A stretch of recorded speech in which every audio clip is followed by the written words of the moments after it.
जय श्री कृष्ण हमारी YouTube family. आज मैं गीता का तीसरा भाग पढ़ने जा रही हूँ। आशा है आप लोग सभी को ये वीडियो बहुत ही पसंद आएगा। जय श्री कृष्ण। दुष्टवा तु पांडवानिक व्यूढ़ दुर्योधन सदा आचार्यमुपसमय राजा वचन मब्रवीत। संजय बोले, उस समय राजा दुर्योधन ने व्यूहर चनायुक्त पांडवों की सेना को देखकर और द्रोणाचार्य के पास जाकर ये वचन कहा। दुर्योधन को राजा कहने का क्या अभिप्राय है? संजय के द्वारा दुर्योधन को राजा कहे जाने में कई भाव हो सकते हैं। दुर्योधन बड़े वीर और राजनीतिज्ञ थे तथा शासन का समस्त कार्य दुर्योधन ही करते थे। संत सभी को आदर किया करते हैं और संजय संत स्वभाव के थे। पुत्र के प्रति आदर सूचक विशेषण का प्रयोग सुनकर धृतराष्ट्र को प्रसन्नता होगी। व्यूह रचनायुक्त पांडव सेना को देखकर दुर्योधन आचार्य द्रोण के पास गए। इसका क्या भाव है? भाव यह है कि पांडव सेना की व्यूह रचना इतनी विचित्र ढंग से की गई थी कि उसको देखकर दुर्योधन चकित हो गए और अधीर होकर स्वयं उसकी सूचना देने के लिए द्रोणाचार्य के पास दौड़ गए। उन्होंने सोचा कि पांडव सेना की व्यूह रचना देख सुनकर धनुर्वेद के महान आचार्य गुरु द्रोण उनकी अपेक्षा अपनी सेना की और भी विचित्र रूप से व्यूह रचना करने के लिए पितामह को परामर्श देंगे। दुर्योधन राजा होकर स्वयं सेनापति के पास क्यों गए? उन्हीं को अपने पास बुलाकर सब बातें क्यों नहीं समझा दी? यद्यपि पितामह भीष्म प्रधान सेनापति थे, परंतु कौरव सेना में गुरु द्रोणाचार्य का स्थान भी बहुत उच्च और बड़े ही उत्तरदायित्व का था। सेना में जिन प्रमुख योद्धाओं की जहां नियुक्ति होती है, यदि वे वहां से हट जाते हैं तो सैनिक व्यवस्था में बड़ी गड़बड़ी मच जाती है। इसलिए द्रोणाचार्य को अपने स्थान से न हटकर दुर्योधन ही उनके पास जाना उचित समझा। इसके अतिरिक्त द्रोणाचार्य वयोवृद्ध और ज्ञान वृद्ध होने के साथ ही गुरु होने के कारण आदर के पात्र थे तथा दुर्योधन को उनसे अपना स्वार्थ सिद्ध करना था। इसलिए भी उन्हें सम्मान देकर उनका प्रिय मात्र बनाना उन्हें अभीष्ट था। पारमार्थिक दृष्टि से तो सबसे नम्रतापूर्ण सम्मान युक्त व्यवहार करना कर्तव्य है ही। राजनीति में भी बुद्धिमान पुरुष अपना काम निकालने के लिए दूसरों का आदर किया करते हैं। इन सभी दृष्टियों से उनका वहां जाना उचित ही था। पश्यता पांडु पुत्रान माचार्य महती चमू व्यूढ़ा द्रुपद पुत्रेन तव शिष्येन धीमता। हे आचार्य, आपने बुद्धिमान शिष्य द्रुपद पुत्र धृष्टद्युम्न द्वारा विवाह कर खड़ी की हुई पांडु पुत्रों की इस बड़ी भारी सेना को देखिए। धृष्टद्युम्न द्रुपद का पुत्र है, आपका शिष्य है और बुद्धिमान है। दुर्योधन ने ऐसा किस अभिप्राय से कहा? दुर्योधन बड़े चतुर कूटनीतिज्ञ थे।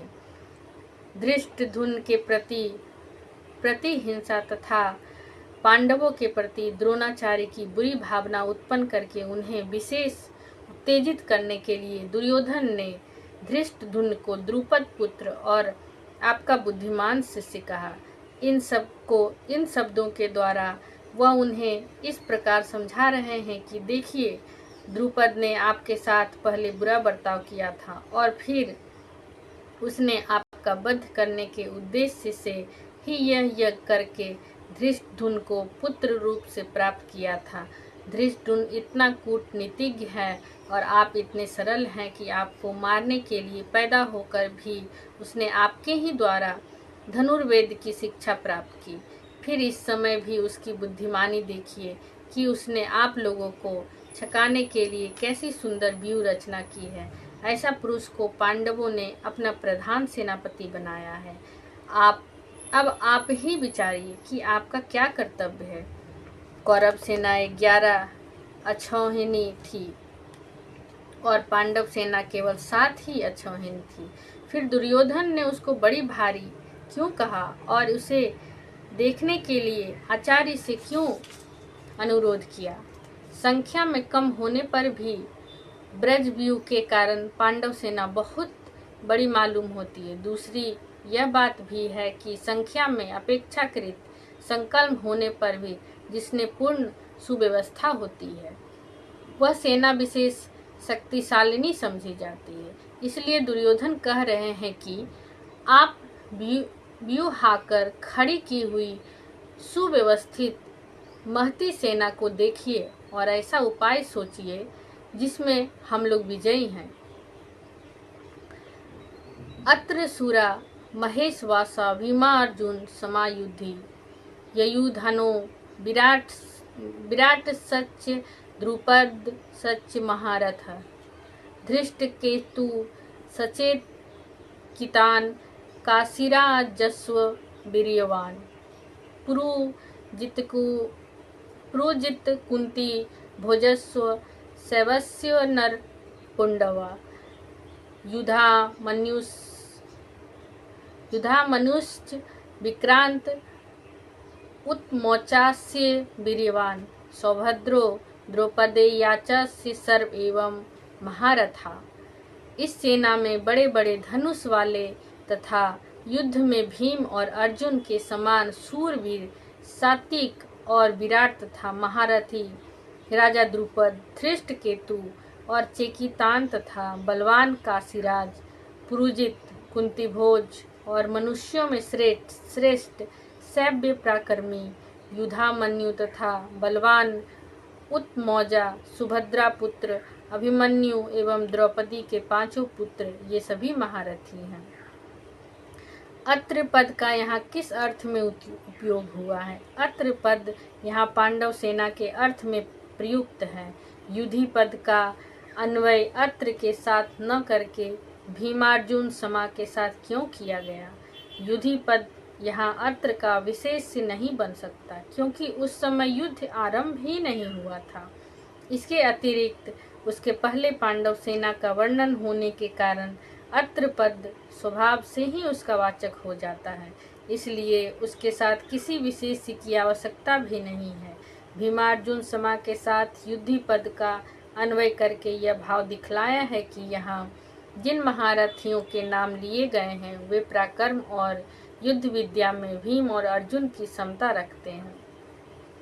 ययुधान विराट द्रुपद धृष्टकेतु चेकितान काशीराज पुरुजित कुंतीभोज सैव्य युधामन्यु और उत्मौजा कौन थे? अर्जुन के शिष्य सात्विकिका की दूसरा नाम ययुधान था। ये यादव वंशीय राजा सिनी के पौत्र थे। ये भगवान श्री कृष्ण के परम अनुगत थे और बड़े ही बलवान एवं अति रथी थे। ये महाभारत युद्ध में न मरकर यादवों के पारस्परिक युद्ध में मारे गए थे। ययुधान नामक एक दूसरे यादव वंशीय योद्धा भी थे। विराट मत्स्य देश के धार्मिक राजा थे। पांडवों ने 1 वर्ष इन्हीं के यहाँ अज्ञातवास किया था। इनकी पुत्री उत्तरा का विवाह अर्जुन के पुत्र अभिमन्यु के साथ हुआ था। ये महाभारत युद्ध में उत्तर श्वेत और शंख नामक 3 पुत्रों सहित मारे गए। द्रुपद पांचाल देश के राजा पृषत के पुत्र थे। राजा पृषत और भरद्वाज मुनि में परस्पर मैत्री थी। द्रुपद भी बालक अवस्था में भरद्वाज मुनि के आश्रम में रहे थे। इससे भरद्वाज के पुत्र द्रोण के साथ इनकी भी मित्रता हो गई थी। पृषत के परलोक गमन के पश्चात द्रुपद राजा हुए। तब एक दिन द्रोण ने इनके पास जाकर इन्हें अपना मित्र कहा। द्रुपद को यह बात बुरी लगी। तब द्रोण मन में क्षुब्ध होकर चले आए। द्रोण ने कौरवों और पांडवों की अस्त्र विद्या की शिक्षा देकर गुरु दक्षिणा में अर्जुन के द्वारा द्रुपद को पराजित कराकर अपना अपमान का बदला चुकाया और उनका आधा राज्य ले लिया। द्रुपद ने ऊपर से द्रोण से प्रीति कर ली, परंतु उनके मन में क्षोभ बना रहा। उन्होंने द्रोण को मारने वाले पुत्र के लिए याज और उपयाज नामक ऋषियों के द्वारा यज्ञ करवाया।